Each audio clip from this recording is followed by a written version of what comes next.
안녕하세요. 사랑하는 성도님, 일주일 동안 건강하고 평안하게 지내셨나요? 날씨가 정말 춥고 눈이 많이 내린 일주일이었습니다.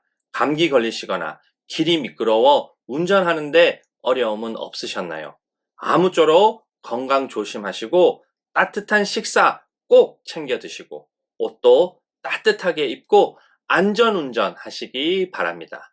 오늘은 사무엘상 3장 10절 그런 뒤에 주님께서 다시 찾아와 곁에 서서 조금 전처럼 사무엘아 사무엘아 하고 부르셨다.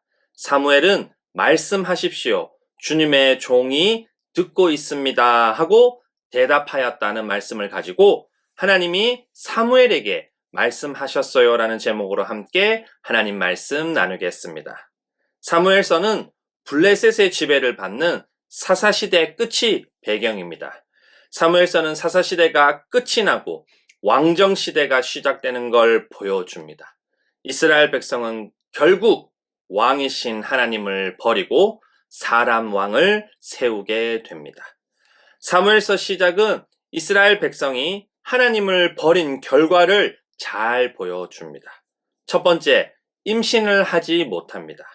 삼손의 부모가 임신을 하지 못한 것처럼 사무엘의 어머니 한나도 임신을 하지 못합니다. 성경은 하나님께서 한나가 임신 못하도록 했다고 말합니다. 한나는 성경에서 처음으로 만군의 여호와라는 단어를 사용한 사람입니다. 한나는 자신이 임신하지 못함이 이스라엘과 하나님과의 관계가 엉망이기 때문이라는 걸 압니다. 성경은 한나의 고백을 통해 생명을 낳지 못하는 이스라엘의 모습을 보여줍니다. 두 번째, 이스라엘 백성이 부인을 여러 명 가지고 있습니다. 한나의 남편이자 사무엘의 아버지인 엘가나에게는 한나와 브닌나라는 두 명의 부인이 있습니다. 브닌나는 남편 엘가나가 한나를 예뻐하는 걸 질투해서 한나를 화나게 하고 괴롭힙니다. 한 남자와 한 여자가 만나 하는 결혼 관계가 깨집니다. 같은 민족인 이스라엘 백성끼리 싸우고 괴롭힙니다. 삼손을 내어주고 베냐민 지파를 말살시키려고 한 이스라엘 백성을 통해 알 수 있듯이 이스라엘 백성은 하나님뿐만 아니라 서로와의 관계도 망가지고 맙니다. 세 번째, 대제사장 엘리는 기도하는 한나를 술 취했다고 합니다. 매년 제사를 드리러 오는 한나의 사정을 제사장 엘리는 전혀 모르고 있습니다. 엘리의 두 아들 홈니와 비느하스는 하나님께 바쳐진 제물 중 가장 좋은 걸 마음대로 사용하고 회막 근처에서 성적 타락의 모습까지 보이고 맙니다. 하나님은 엘리와 두 아들 홈니와 비느하스를 보고 하나님을 멸시한다고 말씀하십니다. 하나님은 엘리가 하나님보다 자신의 아들을 더 소중하게 여긴다고 책망하고 두 아들은 아버지의 충고도 듣지 않습니다. 하나님은 엘리, 홈니와 비느하스를 죽이고 가문이 끊어지게 합니다. 네 번째, 하나님께서 말씀하시는 일이 드물고 환상도 자주 나타나지 않습니다. 여기 드물다는 말의 뜻은 비싸다는 뜻을 가지고 있습니다.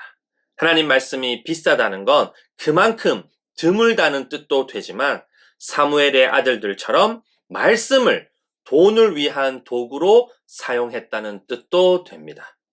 환상도 자주 나타나지 않는다는 말은 하나님께서 이루시고자 하는 일들이 무언가에 막혀 이스라엘 백성에게 도달하지 못한다는 뜻이 있습니다.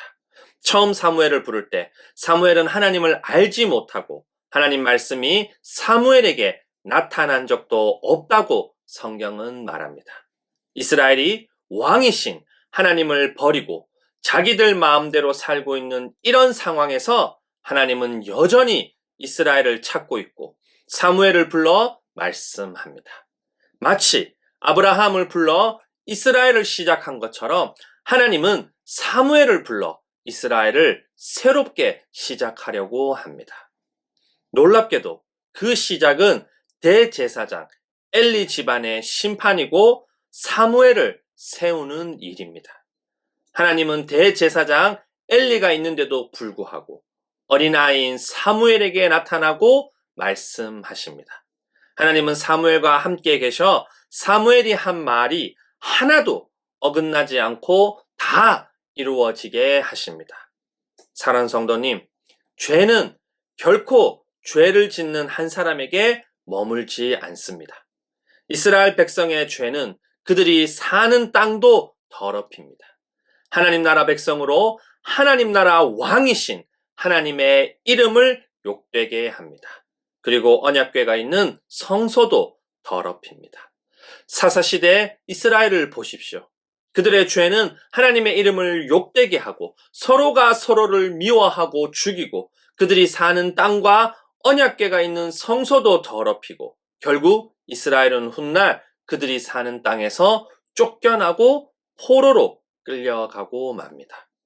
마찬가지로 하나님께서 베푸시는 구원도 결코 한 사람에게 머물지 않습니다. 언약궤가 있는 성소가 깨끗해지고 하나님 나라 왕이신 하나님의 이름이 영광받고 이스라엘 전체가 하나님 앞에서 새로워지는 게 바로 하나님의 구원입니다. 하나님은 이 일이 힘이 아니라 하나님께서 기름 부어 세우신 왕을 통해서 이루신다고 말씀합니다. 그러나 이스라엘의 왕들은 모두 실패합니다. 첫 번째 왕 사울도 하나님 마음에 합한 다윗도 성전을 완성한 솔로몬도 말입니다. 이 일을 이루는 진정한 왕은 예수님 한 분뿐입니다. 사랑하는 성도님, 이스라엘만 실패한 게 아니라 저희도 하나님 앞에 실패합니다. 이스라엘의 모습이 곧 저희의 모습입니다. 성경은 죄 없는 사람은 하나도 없다고 합니다.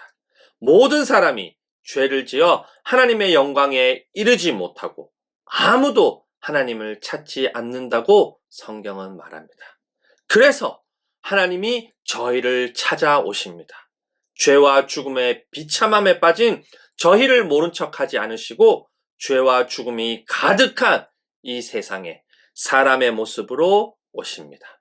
죄와 죽음으로 망가진 저희를 죄에서 구원하고 죽음을 이기고 영원한 생명을 주시고 모든 피조물을 회복시키십니다.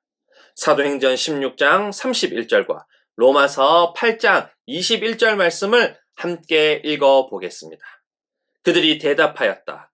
주 예수를 믿으시오. 그리하면 그대와 그대의 집안이 구원을 얻을 것입니다.